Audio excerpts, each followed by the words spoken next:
It is important for every bride to look great, not just on the wedding day, but before, at pre and post wedding events. And I'm going to help you put together a bridal kit, a trousseau kit that would be important for you if you don't have a makeup artist, or for any other event that follows the wedding or is, prelude to the wedding. To start with, let's get to the very beginning. There's nothing as important as skincare. I would recommend that you always keep handy a cleanser, toner, and a moisturizer along with a sunscreen. Another important thing, a product that I would stress on is primers. Again, a very neglected area in makeup. And I say makeup because without primers, makeup might not last as long as it needs to last on your hectic days as a bride. So they keep the moisture content locked in and help release them slowly over a period of time. Secondly, they protect your skin from any kind of external damage. So any free radicals and any of that, they block out from your skin. So whatever your budget is, there is a primer for you. So there are brands like, professional brands like Kryolan, Bobbi Brown and MAC that make primers that are gel-like, so they don't add any color to your face. But having said that, BB creams, CC creams and all the alphabet creams are great primers too. So for some of you that don't want to wear too much foundation in the day, a BB and CC cream should do the job, and of course you can wear your makeup directly over those products. And make sure that if you have any kind of reaction to any product that you've suddenly used, see a dermatologist, get an opinion and get a makeup artist's opinion on what you should wear and the colors. Because remember that in photography, some foundations can change. So you need to pick foundations, powders and concealers that do the job for you face to face and on camera, because you're going to be photographed at every occasion that you go to. I would recommend brands like MAC, Clinique, L'Oreal, for the kind of colors that they make. So they make colors that work across the spectrum. So, but just make sure that you pick foundations that don't cause flashback in photography, so you don't end up looking like you don't have much structure to your face, and that's a very important thing. Compacts, I would suggest that you keep handy, because at every point in a day that you're wearing makeup, you'll need to constantly keep touching up. So loose powders might be a little cumbersome. So pick compacts that work for you and touch up. There's also blot films and blotting powders, which are fantastic if you don't want to keep layering on foundation-like products, which are what compacts do. So you can find blotting films and blotting powders which don't add color to your face. Instead, they just simply mattify your face as you go through the day. Then once you have your foundations and skincare really strong, so you created a good base for your kit, the rest of your makeup is about color, and largely color is not something that one would recommend because it's so personal. But having said that, there are very specific colors that work easily no matter what you're wearing. So I'll just point out a few of those colors which I think work really well on an Indian bride. So here are a few eyeshadows that I find work very well across the spectrum of Indian skin tones. I would like to talk a little bit about highlighters on the eyes, because what tends to happen is that most Indian women tend to wear white highlighters, and that is somehow, it cools the effect of your face, especially if you have warm skin. You don't want to be stuck with a highlighter that's too white. This highlighter has a soft kind of creamy finish. It's got a nice soft yellow kind of creamy finish, which looks great on Indian skin, and I would use that across smoky eyes, morning look, bridal look, gold, silvers. It works across the board, and I think something like that in a creamy tone would be great.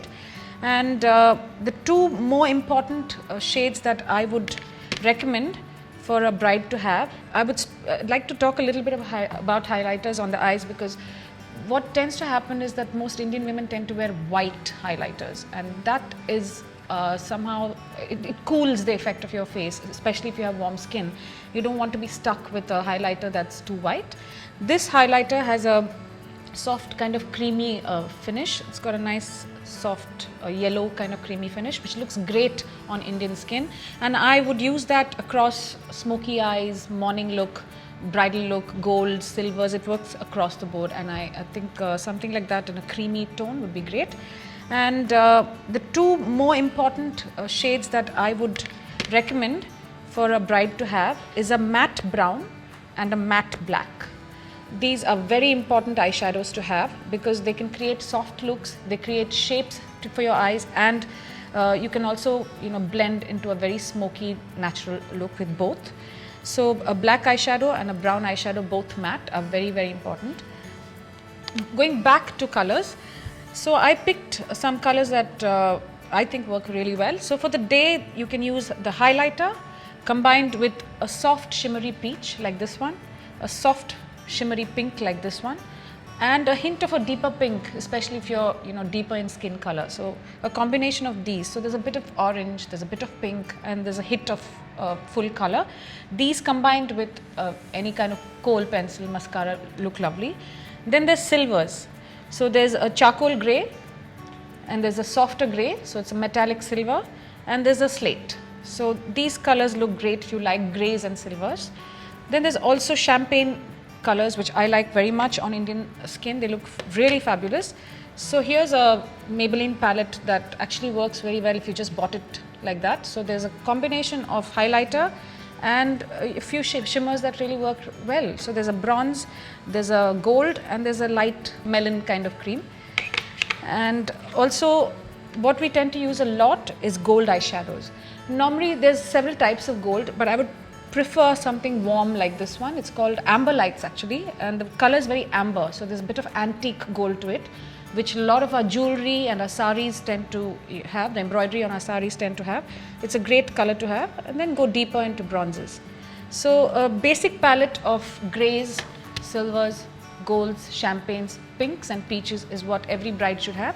Another thing that most of you probably don't know is that single eyeshadows like these are available at MAC and Inglot. Two brands that you can go and pick your eyeshadows, whatever they are, and pop them into a palette of 4s, or there are larger palettes like these. And they're way cheaper to invest in eyeshadows like this rather than buying them as singles. So of course we do buy brown and black liquid liners, brown and black pencil eyeliners. But for a bride, there are those days when she doesn't feel like wearing too much on her eyes, but she still has to bring something forward. So then there is these jeweled liners, kohl pencils that are available across brands again. These are by Urban Decay, but having said that, jewel green, a deep purple and a jewel blue, these are colors that look absolutely stunning on Indian skin, and you'll find them across any brand, most brands at least, affordable, expensive, anyone has them. And what's even better is that they're available in both waterproof and non-waterproof formulas. So whatever suits your budget, whatever suits your mood, whatever suits your skin type, you have it out there in the market. I recommend colors sometimes, especially in the day, because if you don't want to wear eyeshadow, or if you're wearing a green outfit, you certainly don't want to wear a full green eyeshadow. So just to bring a hint of that color into your wardrobe, which is bound to be there in your bridal wardrobe, I think a little shot of color through liners is a great buy. Don't forget to invest in a fantastic mascara, because there are some days when you don't want to wear any other eye makeup but for mascara. So find yourself a mascara that adds length, volume and color intensity to your eyes. Again, you can choose from waterproof and non-waterproof formulas across several brands. So it's a very important part of your eye makeup, so don't skip that. And then once you have your eye makeup ready, the one thing that you'll notice that will actually bring your makeup to the fore is your eyebrows. I can't stress enough on the fact that a bride's eyebrows should be groomed and polished and ready to be photographed at any given time. So there's several products available for brow grooming. You get powders, you get pencils, you get gels and waxes. So choose what's great for you. I would recommend that if you're not very good with your hands, stick to simple stuff like a matte brown eyeshadow, or a brown eyeshadow that's matte and very close to the color of your hair. Never buy a black brow shaping or brow grooming product, because it'll make your face look lined and very, very harsh. So keep the colors soft, very close to the hair color that you have on your hair. And also don't buy something that is very reflective. So don't buy very creamy pencils for your eyebrows, because they reflect light and you might appear like you don't have hair in some spots. Then moving on to blushes. Again, blushes is an area where people get massively confused, because you don't know if you should match the pink of your outfit to your pink blush, you need to match the orange to your blush. I just find that blush is just blush. Like the word suggests, it needs to be really subdued, and it really needs to suggest health more than color on your face. So here's a few colors that I picked in terms of color that you don't have to buy from this brand, but colors like this are great, which are neutral flesh tones. So really soft pink with a hint of brown. So that's a lovely kind of a neutral to have. I would recommend that every bride has either a matte brown blush or something like a bronzing powder, which is really handy as well, great for contouring. It looks fantastic in photographs. So I would recommend this, and neutral like that. A soft pink, a really pink blush, a soft peach blush. So whatever your mood is, you swap colors around, and a highlighter. Highlighters can be shimmery, but remember that if you wear a highlighter that's shimmery, your blush needs to be a soft matte at best. So that's a palette that will work really well for you if you're choosing blushes. Don't over invest in blushes, because blushes are pretty much something that would work with your neutrals. Just make sure that you have a tonal understanding. So if you're wearing a sari that's pink, try not to wear an orange blush. So keep the tones similar. Next, we can go to lips. Now, I think lips is the one area of bridal makeup or any makeup that you can completely come forth with your personality. It's probably the only place where you can play, be bold, be subdued, be sexy, be understated. So I think you shouldn't put a stop on what you buy. There's no must do. But the thing to remember is that lipsticks do tend to move if they're not held down properly. At this point, I would recommend the introduction of a lip primer, a good lip balm. So a bridal mouth should never look like it's not moisturized. So I recommend a good lip balm. You get several lip balms of different densities. I really like this one. It's from Boots. Boots is a not very expensive brand that you'll find at most airports and any malls that you go to. Unfortunately not in India, but you need to find textures, even Vaseline. Make sure you blot off the Vaseline, but your skin on the mouth stays really soft, and then top up with any lipstick that you like, but not before you put on a liner.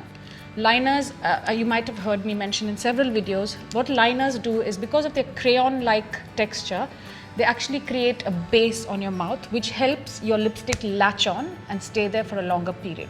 So I would recommend for every person, every woman in fact, to have very natural flesh tones like this one. So there's a really soft flesh tone that's great for working into your lips.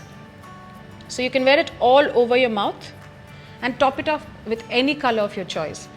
Then there's deeper flesh tones which have a suggestion of color. So something like that, especially for dark-skinned women, that's a great flesh tone to have, slightly peachy brown. So these are colors to keep handy. Then of course there's a host of colored pencils that you need to have. If you're a red mouth or orange mouth or bright pink mouth wearer, it's better to get matching lip liners. But otherwise, these should provide great bases for any lipstick color. Now, don't think that only makeup and color cosmetics add to your makeup kit. There's so many other little things that go into your makeup kit that make your makeup look great. Always, I mean always, keep these things handy. Q-tips, because you might end up with teary eyes. So keep Q-tips handy. They help you clear up the gunk at the corner of your eyes. They can help you clear a mascara smudge. They can help you shape a lipstick back and give it some form, remove smudges. So basically Q-tips are a must-have. So buy a small packet of them. Always keep cleansing wipes handy, because you never know if there's too much makeup some days, and then you might have to do a quick swipe off and put it back on. So keep cleansing wipes handy. Tissues, soft tissues. So make sure that they're not very abrasive on the skin. Kitchen tissues won't do. So buy makeup tissues, buy soft tissues which have like 2-ply tissues. So you know that they can be used for blotting as well on days that you're getting too shiny and don't have a puff. Puffs. Make sure that you have a powder puff handy. What a powder puff will do is it grabs little product. So when you reapply it, you don't have a whole big blob of powder. It's great for dabbing off, even without using powder, it's great for dabbing off any kind of shining surfaces across your face. So you keep those puffs ready, and always have a makeup cleanser that is even ideal for removal of eye and lip makeup. Something that's an all-in-one. Normally you get them in biphase formula, so there's water and oil mix. They're great to take off eyes and lips. No matter where you are, you have to remove your makeup at the end of the day. As a bride, it will be even more important, because you don't want to sleep with your makeup on and have any kind of irritation that might occur from it. So make sure that you have a good cleansing product. And another product that completely slips everybody's mind is eye whitening drops. Those are very important because when you wear that much makeup on your eyes, lots of mascara, lots of kohl, maybe even colored eyeshadows, the redness of your eyes actually comes forth. You see it more than you normally would.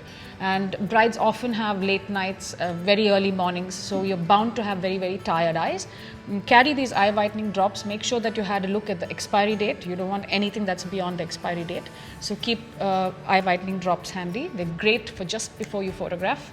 And once you have that in place, don't forget that the most important thing that you need to apply your makeup is brushes.